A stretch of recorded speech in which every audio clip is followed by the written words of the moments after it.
नमस्कार, आप देख रहे हैं अपना पसंदीदा वेब न्यूज चैनल।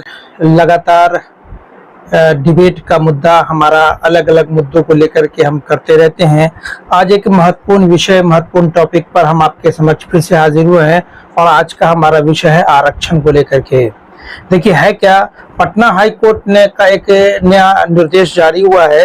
बिहार में पटना हाई कोर्ट की सरकार के आरक्षण का दायरा बढ़ाने वाले फैसले को हाई कोर्ट ने रद्द कर दिया है। इसे लेकर सियासी माहौल पूरी तरह से पूरे बिहार का गर्म हो गया है। स्थिति यह है कि जिसे देखो वही बयान दिए जा रहा है। तेजस्वी यादव भी आरक्षण के समर्थन में थे और अब नीतीश कुमार पर तंज कस रहे हैं। ठीक उसी तरह से कई नेता कई तरह के अलग अलग बयान दे रहे हैं। अभी जो राजनीतिक परिदृश्य है कि जिस समय आरक्षण के दायरे को बढ़ाया गया था उस समय तेजस्वी यादव नीतीश कुमार के साथ सरकार में थे और उस समय नीतीश कुमार की सहमति से जो है वो ये आरक्षण के दायरे को बढ़ाया गया था। आज इसी विषय को लेकर के हमारे साथ हमारे खास मेहमान राजद के प्रदेश महासचिव उमेश राय जुड़े हुए हैं, जिनसे इस आरक्षण के मुद्दे पे समझना चाहेंगे। तो सर, आपका स्वागत है। सबसे पहले आप हमारे दर्शकों को ये बताइए कि आरक्षण का जो दायरा था वो जब सरकार, जो मौजूदा सरकार थी नीतीश जी के साथ जो है वो तेजस्वी जी का, उस समय क्या प्रतिशत था और अभी जो बढ़ा करके क्या प्रतिशत मिला, अब क्या हाईकोर्ट का क्या निर्देश आया?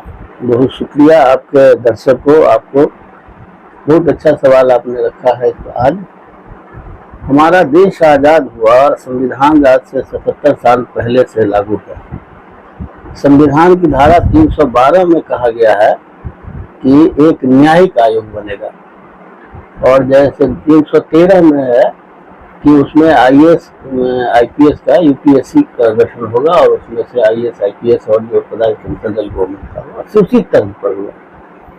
आज तक गठन नहीं हुआ और इन लोगों ने, जो पहले की भी सरकार थी, वर्तमान की सरकार भी है, इन लोगों ने बना लिया कॉलेजियन सिस्टम। पूरे देश में 330 जज हैं और 330 में 4 जज हैं जो पिछड़े दलित अल्पसंख्यक वर्ग के। 326 जज जो हैं सो ये सवर्ण है, अपर कास्ट के लोग। अब उनसे उम्मीद करना ही तो नाजायज है ना, ये सब ना समझी, क्योंकि 3 माननीय राष्ट्रपति महोदय के आर नारायण साहब जब के पास गया था जजों की सूची, तो उन्होंने यह कह के लौटा दिया कि इसमें न पिछड़े हैं, न दलित हैं, न अल्पसंख्यक है। इस तरह के जजों की नियुक्ति को मैं अवैध मानता हूँ और इसको वापस कर दिया गया।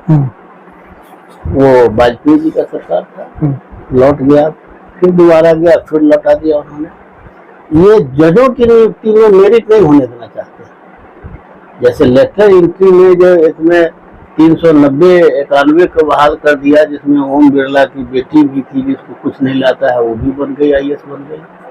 तो ऐसे अयोग्य लोग हमारे यहाँ न्यायपालिका में, कहने में कोई गलत नहीं है और बिल्कुल यही एक वजह है, क्योंकि जो जिस वर्ग का होता है वो वही सोचता है। अब आपको हम एक मिसाल के रूप में बताते हैं। हम लोग के आदरणीय नेता वीपी सिंह साहब ने आरक्षण लागू किया पिछड़े वर्गों के लिए मंडल कमीशन पर। सब्यसाची मुखर्जी थे उस समय मुख्य न्यायाधीश, उन्होंने जितने आवेदन पड़े सबको रद्द कर दिया। आज क्यों हम बकवास करने के लिए लाए? ये सारे जो है वो उनको अधिकार नहीं मिला, उसको मिलेगा। वो यहाँ से विदेश गए और विदेश में ही उनका मौत हो गया, उनके बॉडी लौटा। उसके बाद रंगनाथ मिश्रा जी हो गए। रंगनाथ जी मिश्रा जी जितने भी केसेस थे उसको रद्द किया था, सबको लागू कर दिया और 26 आदमी को उन्होंने फिर उसमें से पार्टी इंटरवेनर बनाया उन्होंने और नतीजा हुआ कि उसको एकदम गीज मत करके आरक्षण को खत्म कर दिया। पिछड़े वर्गों का जो आरक्षण मिला है तो उसमें तो ये नहीं था कि 25% और 30% मिला है। संविधान के किसी धारा में नहीं लिखा हुआ है कि जात के आधार पर आरक्षण दिया जाएगा और 6.4% आबादी है अपर कास्ट का, उसके लिए 10% रिजर्वेशन कर दिया गया। कोई आयोग नहीं, कोई कानून नहीं। यहाँ न्यायपालिका ही न्याय बेईमान है, उससे क्या उम्मीद रखते हैं? आज के तारीख में भी जो अभी गणना जो हम लोग देख रहे हैं वो जातीय गणना के मुताबिक में आपको 10,000 में 1080 एक कास्ट जात का है। उसी तरीके से भूमिहार है, राजपूत है, ब्राह्मण है, इन लोगों में किसी को भी 1000 में 100, 800, 1000, 800, 900, 700 से कम नहीं। पिछड़े वर्ग में आ जाइए, जिसको सबसे बड़ी आबादी है, जितनी आबादी इनकी है उनके 3 गुना ज्यादा अकेले यादव है, उसमें उनके पास में 1.5 से 2% तक ये जो ग्रेजुएट का कहिए है। सवाल यहाँ पैदा होता है कि भाई जहाँ जितना ही है उसको हिस्सा तो मिले तब। तो ये जो न्यायाधीश लोग बैठे हुए हैं, तो ये लोग तो यही फैसला करते हैं, इनके मुताबिक सूट हो जाए। कई बार गया कि भाई ये गलत हो रहा है, सुप्रीम ये जो सुदामा आरक्षण अपर कास्ट जात के आधार पर सर सबने उसको आप गलत मानते हैं? 100% गलत है, गैर संवैधानिक है। 10% लागू किया था सरकार ने, गलत है। लेकिन उसमें एक ये भी है कि सिर्फ उसमें आपने कहा कि कितना परसेंट स्वर्ण है? 6.4%। उसमें तो माइनॉरिटीज के भी लोग उसमें आते हैं। हम माइनॉरिटी कभी नहीं मांगते। ईडब्ल्यू माइनॉरिटी को कहीं मिलता हो तो बता दीजिए हमको। 10% में माइनॉरिटी को भी तो फायदा हो रहा हो। कहाँ मिल रहा है? अगर मिले तो हमको कहाँ? मतलब आपका ये कहना है कि नहीं मिल रहा, सिर्फ उसको झुंझुना बता रहा है उसको इस सवर्ण का। और उसमें भी ये जो व्यवस्था बना हुआ है कि पिछड़े और दलित को किसी तरह 2 वर्ग है, एक जो शासक वर्ग है और 2 शोषक वर्ग है। तो शोषक वर्ग के जो शासक वर्ग के लोग हैं वो शोषितों के लिए कभी नहीं जाते हैं कि वो भी बराबरी का। रिजर्वेशन के बहुत सपोर्टर नहीं है हम, लेकिन एक ही परिवार, एक जो है जिसके पास में खेती करता है, किसानी मजदूरी करता है, और एक जो है तो एसी में बैठ करके किसी बड़े इंस्टीट्यूट में पढ़ता है, और दोनों को बिना एक सुविधा विशेष दिए हुए कैसे बराबरी होगा? जब तक बराबरी नहीं होगा तो देश कैसे विकास होगा? हाई कोर्ट का जो नया जजमेंट है उससे आप कितना सहमत हैं? 100% इसके खिलाफ है, गलत निर्णय है। लेकिन आप ही खिलाफ नहीं, सम्राट चौधरी डिप्टी सीएम का भी बयान आया कि हम लोग सुप्रीम कोर्ट की तरफ रुख करेंगे, क्योंकि न्यायिक व्यवस्था है तो इसके पर हम तो कोई टिकट नहीं कर नहीं सकते हैं। के पक्ष और खिलाफ में बात नहीं कर रहे हैं। आप लोगों का आरोप हमेशा रहता है कि बीजेपी चाहती है कि आरक्षण समाप्त हो। ये बात तो इसमें तो आपको बता दिए, तो हम क्या कर रहे हैं? सीएम सम्राट चौधरी का तो बयान आ रहा है। क्यों नहीं कर रहे हैं? रोक कौन रहा है? मना किया कोई कर रहा है? हम सुप्रीम कोर्ट की तरफ रुख करेंगे, एकदम करें वो। अच्छा, आप इसको सर किस नजरिए से देखते हैं कि नीतीश कुमार जब राजद के साथ थे तो आरक्षण का प्रतिशत दायरा बढ़ जाता है, जैसे ही वो भाजपा के साथ जाते हैं न्यायिक व्यवस्था के माध्यम से आरक्षण उस दायरे को रोक दिया जाता है, तो कहीं एक साजिश तो आपको दिख रही है क्या? देखिए, साजिश का ये तो बड़ा ही साजिश है। इसको मानते हैं कि साजिश है? 100% मानते हैं हम इसको साजिश है कि न्यायिक व्यवस्था के माध्यम से 2 वर्ग है ना यहाँ जी। आरजेडी किसके घर के जाकर के चोरी कर लिया है? आरजेडी को इसलिए ये लोग खिलाफ में है बुनियादी रूप से कि इसका जो बेस है, हम बेईमान हो सकते हैं, हम गलत कर सकते हैं, लेकिन आरजेडी के सब लोग जो है नीतियां बेईमान की नहीं है। वो जो पिछड़ा बाहुल्य है, दलित के पक्ष का है, वो अल्पसंख्यक को चाहता है कि उसको भी बराबरी का हिस्सा मिले। यही तो इसका ये चिड़ है इन लोगों को कि ये आम लोग से सुनेंगे आप, ये पिछड़े और दलित को भी आगे बढ़ा रहा है हम लोगों के लिए। उन लोगों के लिए काल लालू प्रसाद इसलिए हैं कि वो जो कहा कि भाई पिछड़े दलित के लोग कि मुझसे चूहा चुनने वाले, पकड़ने वाले, या सुगर चराने वाले, बकरी मुर्गी चराने वाले पढ़ना लिखना सीखो, इनको बहुत बर्दाश्त नहीं हो रहा है और उससे न्यायपालिका अलग नहीं। अच्छा सर, एक चीज है, एक परसेप्शन, एक नैरेटिव बन रहा है कि जो लोग, कुछ लोग ऐसे समुदाय विशेष कह दीजिए, एक वर्ग विशेष कह दीजिए, कि उनका ये कहना है कि हम आरक्षण की विरोधी नहीं है, लेकिन आरक्षण का आधार जातीय में आर्थिक होना चाहिए। बहुत सारे ऐसे लोग हैं अब जिसमें जैसे SC ST में बहुत सारे लोग हैं जिनको आरक्षण की आवश्यकता नहीं है, उनको भी आरक्षण का फायदा मिल रहा है, और बहुत सारे ऐसे स्वर्ण समुदाय में है, उच्च जाति में है, जिनको आरक्षण की जरूरत है, उनको मिल नहीं रहा है। तो उनका कहना है कि आरक्षण का आधार जाति नहीं आर्थिक होना चाहिए। इस पर आप कितना सहमत है? आरक्षण का जो आधार होगा या आधार है वो शैक्षणिक और सामाजिक आधार। जिस दिन ये जातियां टूट जाएगी तो आरक्षण की जरूरत नहीं। आज आपको जो बड़े लोग हैं, जो भाजपा के बड़े लोग हैं, जो राष्ट्रीय स्तर के हैं, अपनी बहन को, बेटियों की शादी किसी मुसलमान से करने में कोई एतराज नहीं है, लेकिन अगर कोई गरीब कर दे तो उसको फांसी पर चढ़ा देते हैं, उस पर उसको मतलब क्या कहते हैं, उसको पारिवारिक हत्या उसको कर देते हैं वो। तो सवाल यहाँ ये है कि बड़े लोग के लिए अपराध नहीं है। एक पुरानी कहावत हम लोग क्या है ये सामर्थ्य नहीं दोष गोसाई। जो सामर्थ्यवान है, अभी कल ही का अखबार में पढ़ा था कि शत्रुघ्न सिन्हा की बेटी सोनाक्षी सिन्हा सिन्हा जहीर इकबाल से शादी होने जा रही है। शादी कल ही हुई, हो गई है, कल हुई होगी। और ये लोग के 3-4 साल से अपना अफेयर चल रहा है, रिलेशनशिप अपना चल रहा था। तो कहाँ कोई मर्मरिंग भी नहीं हुआ, सब लोग उसमें शामिल भी हो रहे हैं।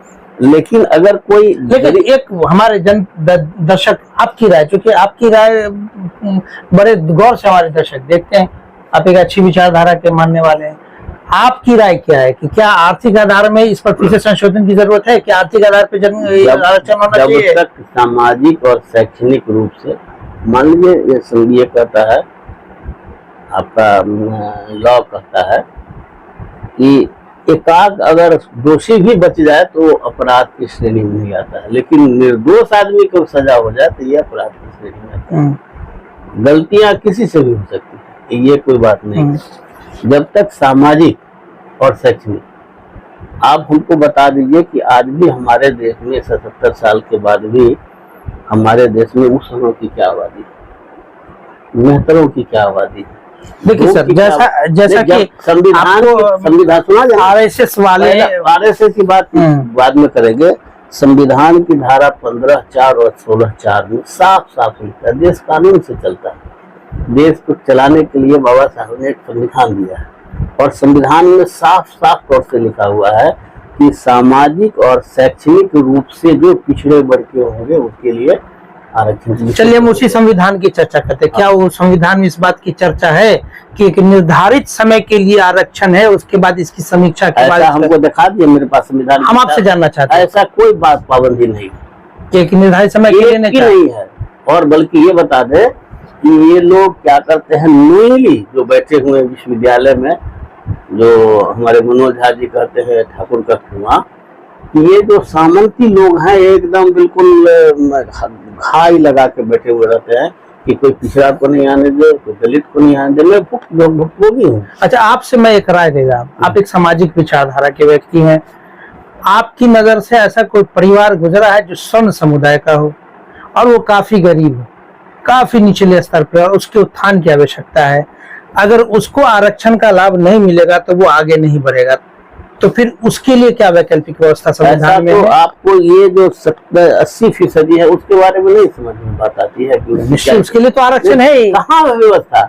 अगर आरक्षण ही होता तो आज तक कितना, अभी यही बात हम लोग का कहना है, हम लोग का डिमांड में भी यही था कि सभी आरक्षण को रोक करके, और जो बैकलॉग है उसको आप 10 साल में पूरा कर। आरक्षण का दायरा 65% प्लस 10% EWS, 75% देश में हो गया। हम इसके पक्षकर हैं कि डॉक्टर लोहिया के जमाने से कहा है, जिसकी जितनी संख्या बन, जिसकी जितनी आबादी है, उसकी आबादी में जो उसके जो टैलेंट लोग होंगे, जो प्रतिभावान लोग होंगे, उसकी नौकरी दे। अच्छा सर, हम एक चीज आपसे समझ आता है, आरक्षण के पीछे संविधान में जो बाबा साहब ने आरक्षण को डाला, उसके पीछे उद्देश्य क्या रहा? उत्थान, उस जाति विशेष का उत्थान, हिस्सेदारी हो, वो नीचा दबा कुचला वो ऊपर उठे, शैक्षणिक व्यवस्था उसका सुधरे, सामाजिक में उसकी अपना ये हो। हमारा सबसे बड़ा एक महत्वपूर्ण प्रश्न है कि ये सिर्फ एक जाति विशेष में कि प्रत्येक जाति में होगी, तो जो एक समुदाय वर्ग विशेष की एक मांग है कि आरक्षण का आधार जाति नहीं आर्थिक हो, हम तो उसमें आपत्ति क्या है? आपत्ति उसमें कहाँ है? हम तो कहते हैं कि जिसकी जितनी आबादी है उसकी जनगणना गणना करा लो, जैसे बिहार में हुआ। ये तय कर दो कि भाई जितनी नौकरियां होगी, यादव में है 15% आबादी है उसको देंगे, ब्राह्मण में जिसकी आबादी उतनी आबादी दे दे, हमको कहाँ कोई एतराज नहीं। अच्छी बात है ये। हम लोग इस बात को जानते हैं कि जब तक इनका कोई जुडिशियरी में उसका न्यायपालिका ईमानदार नहीं होगा, बहाली की नियुक्ति सही नहीं होगी। आपका सवाल तो न्यायपालिका पे ही है। न्यायपालिका जब तक ईमानदार, जब तक उसकी बहाली नहीं होगी, तो जो बैठे हुए हैं, जो पैदा लिए तब से लेके अभी तक जो दिमाग में सामंती सूट जात पात भरा हुआ है, तो आप क्या उससे उम्मीद रखेंगे कि आपको वो इंसाफ मिल जाएगा का? हम तो एक एक बात बताएंगे। मेरे गांव की घटना है, जिस आदमी ने कुछ नहीं किया, एक ढेला नहीं फेंका, वह आदमी यहाँ 7 साल तक जेल करके, हमारे यहाँ का सहदेव सहनी है, हमारे गांव का है, 7 साल तक रहा। जिसने हत्या कर दिया उसको केस फाइनल कर दिया, वो कोर्ट से जाने से था ना, कानून में लचर है। ये तो नहीं, ये कर नहीं है। जिसको एक जो डिस्ट्रिक्ट जज थे, डिस्ट्रिक्ट जज मतलब सेशन जज थे, उन्होंने बचाने का उसका काम करता था, तो उसके बारे में वकील साहब जज ने लिखा कि भाई यह आज है तो इनको इसका लाइसेंस कैंसिल किया गया, ये जानबूझ करके वो जो है तो उल्टा सीधा कर रहे हैं। तब जाकर के ये आदमी फिर भागे दूसरे जगह हाई कोर्ट जाकर के अपना जान बचाने के लिए। जैसे ही उसका कोर्ट ट्रांसफर हुआ तो उसको सजा कर दिया जो निर्दोष आदमी था। यही तो है, जातीयवाद से तो भरा हुआ हमारा न्यायपालिका है। इसका एक मतलब फिर से समीक्षा की जरूरत है। नहीं, जब तक समीक्षा की नहीं जरूरत है, उसमें एग्जामिनेशन लेके करिए, जिसमें जो मेरिट का आता है उसको ले लीजिए। हम लोग को कोई अपराध नहीं हो सकता है कि इसमें भी कुछ गलतियां हो, हम नहीं करते हैं, लेकिन इसमें सुधार की बहुत ज्यादा गुंजाइश है। चलिए अभी और दूसरी बात है कि रिजर्वेशन के लिए संविधान के 340 में लिखा हुआ है कि एक आयोग बनेगा, आयोग उसका जांच पड़ताल करेगा। उसी के तहत मंडल आयोग बना, उसी के तहत प्राका कालेलकर कमीशन बना, और उसके फाइंडिंग्स के आधार पर इनको रिजर्वेशन दिया गया।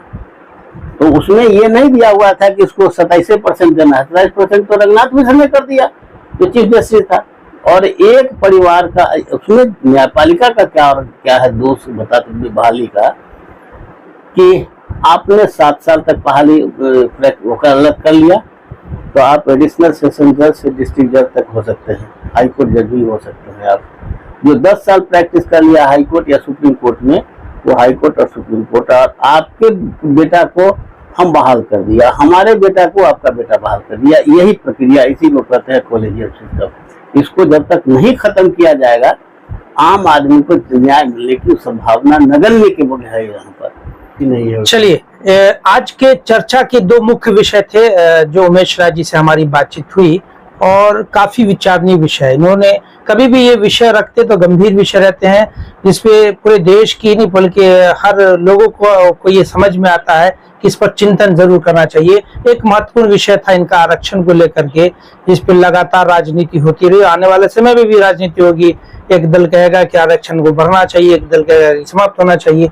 दूसरा इनका जो लगातार सवाल उठता रहता है न्याय की व्यवस्था को लेकर के, ये भी चिंतन का विषय है कि न्याय की व्यवस्था पर सवालिया निशान अब तो आम लोग करने लगे। आम लोगों की एक धारणा बन गई है कि न्याय की व्यवस्था पे धीरे धीरे लोगों का भरोसा उठता जा रहा है। बहरहाल हमारी ये चर्चा आपको कैसा लगा, आपकी क्या राय है, आप कमेंट बॉक्स में आप हमें जरूर बताएं। आप हमें सलाह भी दें कि हमारे इस चर्चे से आप कितना सहमत हैं और कितना नहीं। देश और दुनिया की बाकी खास खबरों को देखने के लिए देखते रहें हमारा वेब न्यूज चैनल। धन्यवाद।